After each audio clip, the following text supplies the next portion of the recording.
Bismillahirrahmanirrahim. Sahabat-sahabat yang mudah-mudahan dikaruniai kesehatan, ya, semangat dan minat yang besar terhadap ilmu, kerja, dan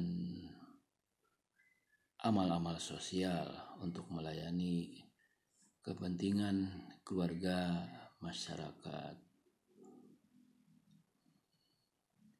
serta menjadi manusia yang selalu rela dan ridho dengan segala apa yang telah ditakdirkan dalam kehidupannya. Sahabat-sahabat yang mulia,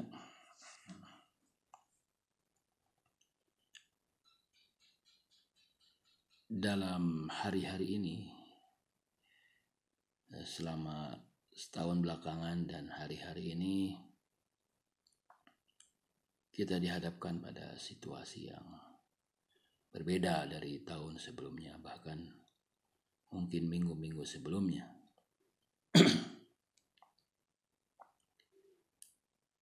Kita sebagian merasakan bahwa hidup kita ada yang mengancam,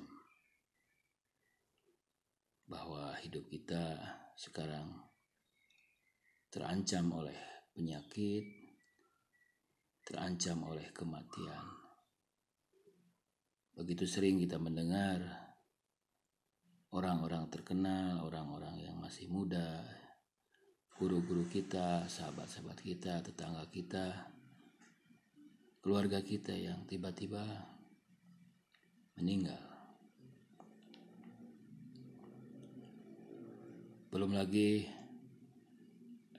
ancaman virus varian baru dari COVID-19. Sementara itu, bencana juga, gempa atau banjir yang setiap saat mungkin siap merusakkan tempat kita, ya, membakar rumah kita, menghanyutkan apa yang kita miliki.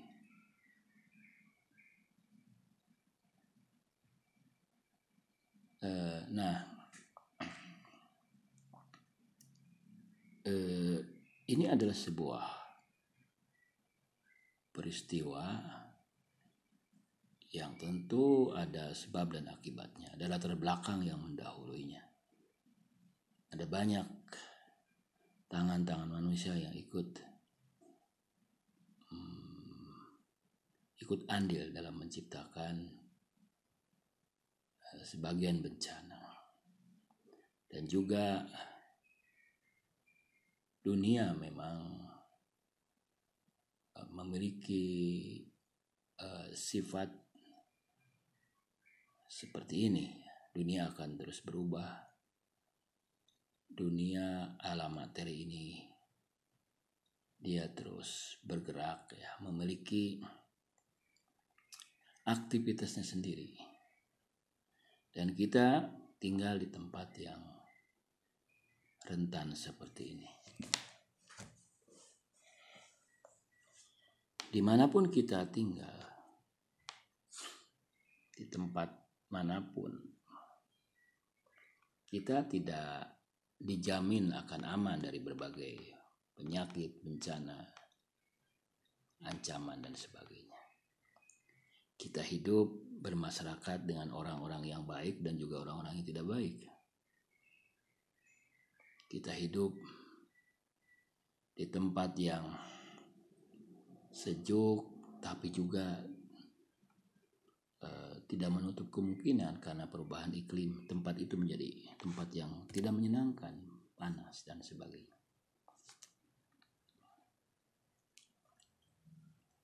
Kalau kita melihat dari sisi keburukan-keburukan, mungkin perasaan kita agak terganggu. Kita jadi berhenti untuk melakukan kebaikan. Kita jadi berhenti untuk belajar, kita jadi berhenti untuk tafakur, kita jadi berhenti untuk bekerja, untuk membangun peradaban, untuk aktif dalam menyumbangkan apa yang kita miliki, harta, ilmu untuk masyarakat. Atau kita jadi lupa bahwa kita ini sebetulnya dimunculkan, lahir ke dunia ini bukan untuk tinggal selama-lamanya. Suatu saat kita akan meninggalkan dunia ini, dan bahkan bukan suatu saat, sekarang pun, ya, kapanpun kita dipaksa meninggalkan dunia ini karena penyakit virus, karena bencana, karena berbagai tragedi.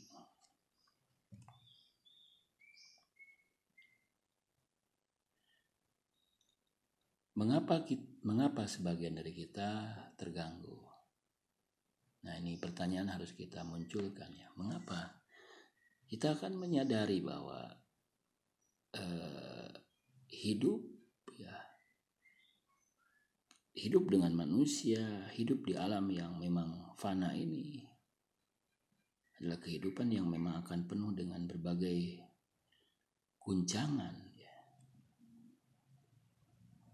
Berbagai kejadian yang mungkin tidak menyenangkan. Kalaupun kita merasa bahwa kita akan mendapatkan sesuatu, mendapatkan gelar, kekayaan, kesempatan, peluang, kebun, tanah, rumah, kehidupan yang baru, harta, benda, ya, atau kesenangan-kesenangan di dunia, itu pun bukan berarti kita bukan berarti kita akan mendapatkan sesuai yang kita inginkan. Karena mungkin saja hal-hal yang lebih buruk akan terjadi.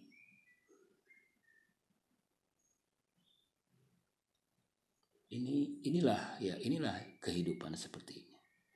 Kehidupan yang berubah-ubah, kehidupan yang kadang-kadang tidak bisa diprediksi, tidak bisa diramalkan. Dan kita harus waspada terus. Dari satu sisi kita waspada dengan menjaga kesehatan, menjaga diri, ya, lebih aktif bekerja, lebih aktif mencari ilmu, lebih aktif beribadah, ibadah murni ataupun ibadah sosial. Karena itu satu-satunya peluang yang akan mengabadikan kita. Dan jangan mengikatkan diri dengan kehidupan yang fana ini. Dunia akan menipu kita. Dunia akan mengecoh kita. Dunia hanyalah tempat, hanyalah medan, arena untuk memaksimalkan kebaikan-kebaikan kita, untuk mengaktualkan potensi-potensi baik kita.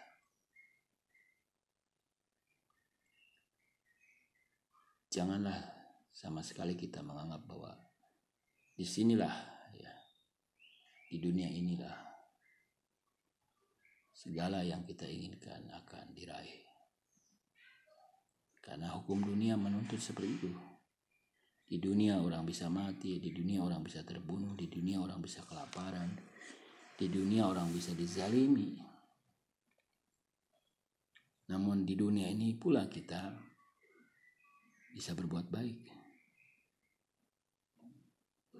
Jadi seraya kita berusaha agar bisa survive, bertahan dengan segala cara usaha kita jadikan detik demi detik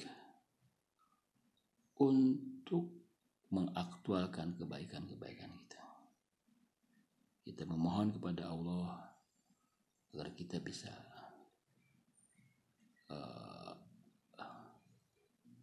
beribadah kepadanya dengan khusyuk, berzikir, membaca Al-Quran, belajar, bekerja. Itulah yang bisa kita lakukan. Kalau ada rezeki kita bersyukur, kalau ada bencana ya kita istighfar, memohon ampun kepada Allah Subhanahu wa taala. Tapi apapun yang terjadi, kita tetap harus bersyukur karena kita sudah dihadirkan di alam yang penuh petualangan ini. Wassalamualaikum warahmatullahi wabarakatuh.